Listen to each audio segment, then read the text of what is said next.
ভাই আজকে এমন একটা জায়গার মধ্যে কাজে পাঠাই দিছে যে দেখো চারপাশে শুধু অন্ধকার আর অন্ধকার। ওই সাইড দিয়ে আমরা উপরে উঠছি, ঠিক আছে, ওই যে ওই সাইড দিয়ে উপরে উঠছি আর আমরা ওই ভিতরে কাজ করব, ঠিক আছে।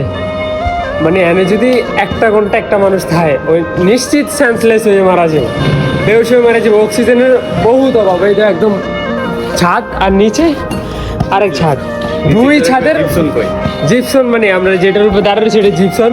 আর আমার লগে আরেক বড় ভাই আছে। বড় ভাই কও ওই গামাইটা ভাই গেছে কই উপরে আইয়া ভাই কিছু কও, শ্বাস চলে। ওই ওই কাজ দেখতাছে ভাই, মানে এই দেখো এনে ফোম টুম গইলা কি অবস্থা হয়ে রয়েছে। এই জায়গাটার মধ্যে কাজ করতে বিদেশ ভাই কয় বলাবেন খালি ভিসা পাঠাইতে কয়, বালা কথা কই বুঝে না ভাই। আরেকজনের ভিসা কিনে আইয়া দালালের হাতে এরকম কাজে গোয়া মারা খাইবো, তখন বুঝবো বিদেশ কারে।